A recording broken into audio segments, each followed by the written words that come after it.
para darle paso seguramente a Eduardo, nuestro analista, que nos va a introducir a eh,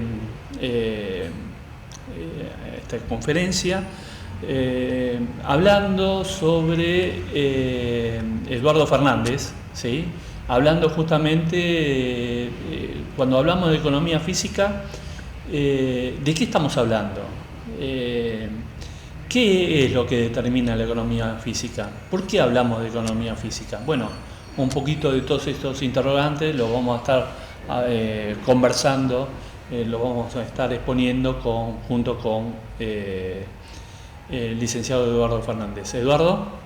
Sí, acá lo que nosotros tenemos que tomar básicamente es la idea de Bernatsky. ¿Qué se plantea Bernatsky, no?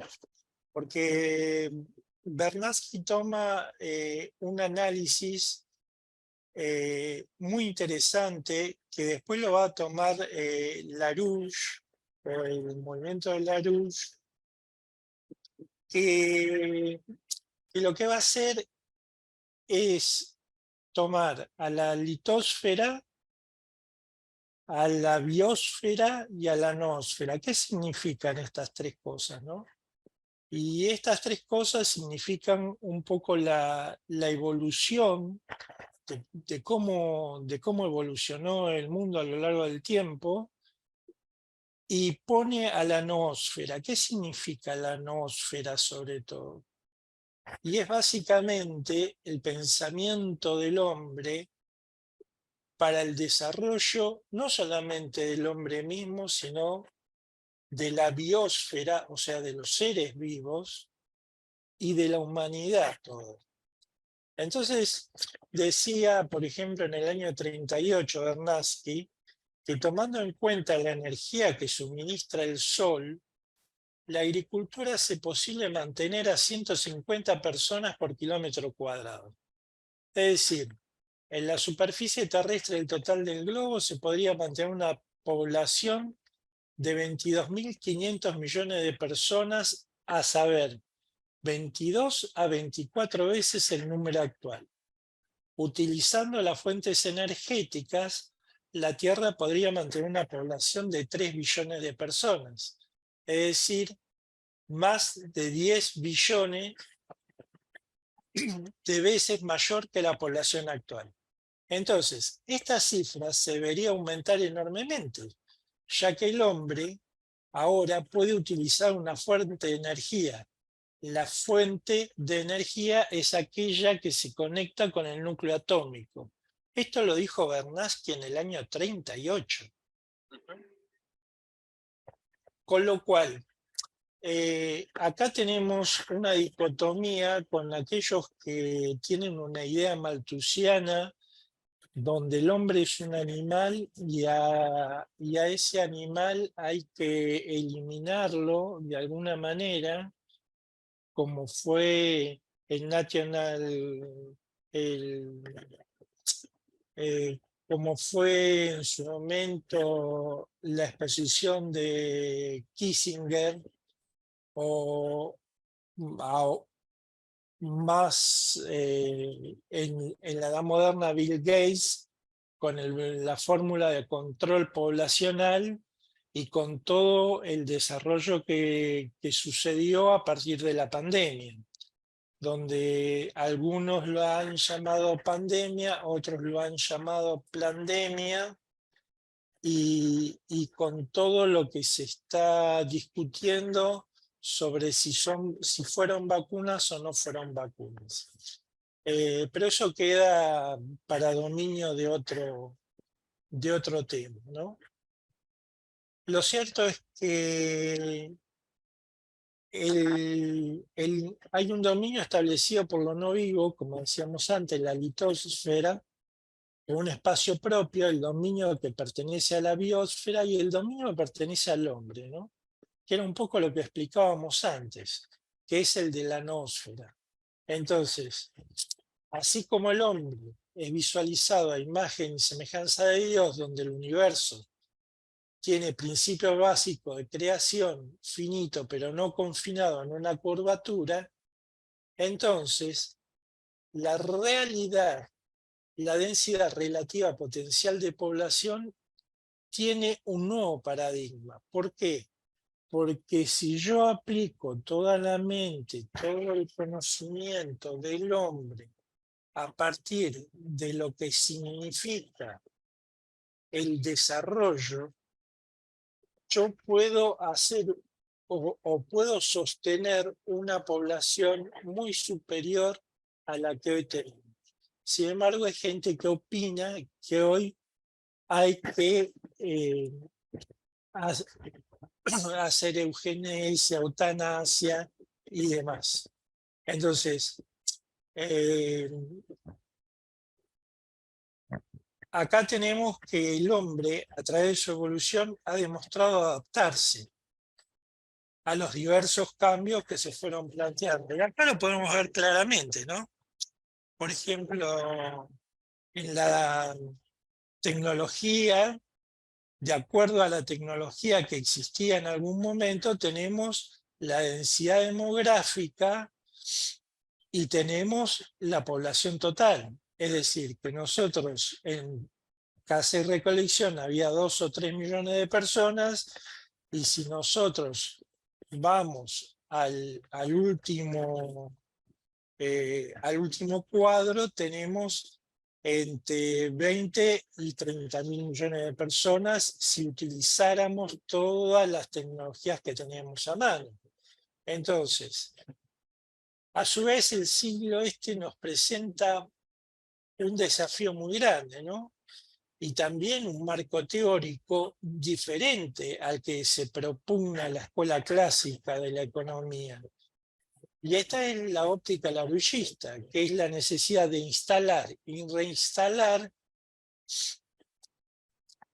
la promulgación, por ejemplo, de la ley Glass-Steagall para el control de los bancos comerciales y desarrollar así la banca y la inversión, así como también abordar definitivamente los supuestos mínimos y necesarios para que la humanidad posea una densidad de flujo energético que le permita evolucionar en una dirección ascendente social y económicamente estable, vinculada con las áreas del conocimiento y felicidad de la humanidad. Entonces, en este contexto, la economía laruchista rechaza las ideas malthusianas junto a las expresiones del Pueblo de Roma y otras instituciones similares, por cuanto son las que propugnan restricciones al desarrollo de la población a partir de fijar sus razones en las limitaciones al crecimiento económico, atendiendo a que el mundo tiene recursos restringidos para su desarrollo, que era un poco lo que estábamos planteando antes en el gráfico anterior o en el gráfico que tenemos a la vista. Es decir, si nosotros aplicamos mayor tecnología, vamos a tener mayor esperanza de vida, vamos a tener una densidad demográfica superior y por ende una población superior. Entonces, en este sentido, la economía laruchista tiene presente y hace hincapié en la economía física, que está señalado a través de la tercera curva descendente de producto físico-económica, como se ve en el siguiente gráfico. Entonces acá claramente tenemos agregados monetarios, agregados financieros, que van exponencialmente hacia el infinito, y una producción físico-económica que va exponencialmente hacia abajo.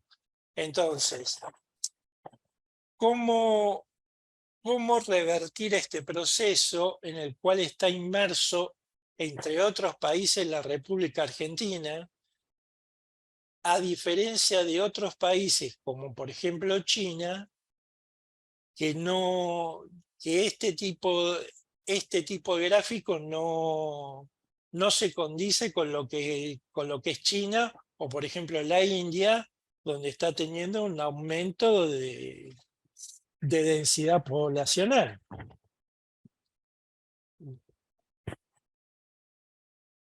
Acá tenemos, por ejemplo, la densidad energética de combustibles. ¿Por qué? Porque esto nos da, de acuerdo a la dimensión del flujo energético, esto nos da el grado de energía que nosotros tenemos. Y la energía es clave dentro del desarrollo de las sociedades. Esto lo podemos ver, por ejemplo, con la energía en la electricidad. Si analizáramos, por ejemplo, China, la cantidad de kilowatt per cápita que gasta anualmente, que son 6.000, multiplicado por 1.400 millones de chinos, y Estados Unidos, que también gasta la misma cantidad, pero multiplicado por 200 millones de personas. Entonces ahí tenemos una diferencia sustancial que hace en la densidad energética en cuanto a los combustibles. Por eso es fundamental la energía y el desarrollo científico-tecnológico para que esa energía pueda desarrollarse y también esa energía pueda trasladarse al sistema económico. Entonces, de esta manera nosotros tenemos que, por ejemplo, como se ve en el gráfico, la materia y la antimateria es 9 por 10 a la décima, ¿no? Cuando, por ejemplo, la leña tenemos una densidad en joules de 18 joules, y en tanto la materia y la antimateria es 9 por 10 a la décima, ¿no? Entonces, claramente esto está demostrando que nosotros, al tener un desarrollo en los combustibles y una mejor calidad en el desarrollo científico-tecnológico, vamos a obtener mejores combustibles, mejores energías, y el flujo energético del que marca LaRouche lo que va a hacer es aumentar la densidad de la población.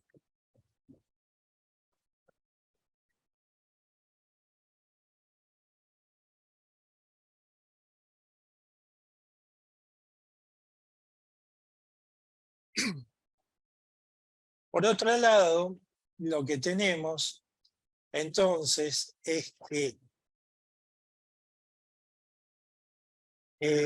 podemos establecer que a través de tener P', que determina, perdón, que P' determina esa plusvalía como reaseguro del crecimiento continuo de la estructura económica, que básicamente está planteado de esta forma. Nosotros podemos decir que en la economía física y bajo la perspectiva de la densidad relativa potencial de población, el crecimiento es perpetuo, apelando a la capacidad creadora que tiene el hombre. Por eso, el diferencial P', nos concentramos en un análisis que desarrollamos a partir de algunos indicadores expresados por la utilización del conocimiento, determinado por la emisión de patentes, sumado el consumo energético y la variación poblacional. Esto nos permitirá tener algún acercamiento, desarrollo e investigación sobre los conceptos marcos establecidos por el propio Lyndon LaRouche.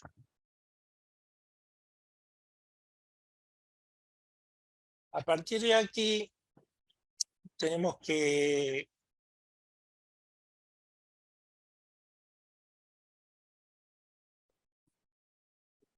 esta es una evolución del consumo eléctrico por fuentes. Como se puede ver, a partir del 2010, China evoluciona fuertemente por sobre los Estados Unidos.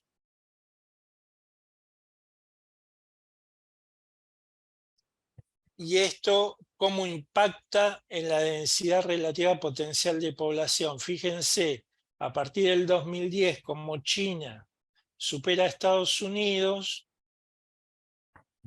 ¿no? Estando en un punto muy, muy bajo en el 2000, son 20 años, 23 años, y cómo va subiendo exponencialmente su densidad. Respecto de otros países, como el caso de Europa, que Europa, la densidad poblacional baja. Entonces, acá tenemos razones culturales y hay razones físico-económicas también, ¿no? Como, por ejemplo, el caso de no tener hijos y otros temas culturales.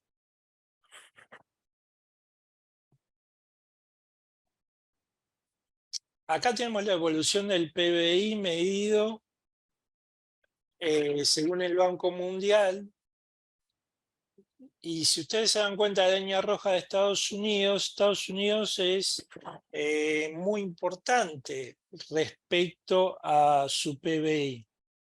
Pero como decía muy bien antes Roberto y Roberto Frische, lo que está medido también dentro de este PBI es la deuda. Entonces, el análisis no nos podemos quedar solamente con el PBI, sino también con la deuda. Así que, bueno, te paso la palabra, Robert. Sí, y quedaría el último, que es el del desarrollo de las patentes, cómo eso, la última gráfica, ahí, ustedes pueden observar cómo hicimos el análisis para relacionarlo con el marco teórico justamente larruchista. Es evidenciarlo en cómo cada uno de los países experimentó esta etapa de crecimiento y sobre todo apostando, como lo hizo China, apostando e invirtiendo en educación. Esa educación y ese marco tecnológico está expresado a través de la evolución de la cantidad de patentes.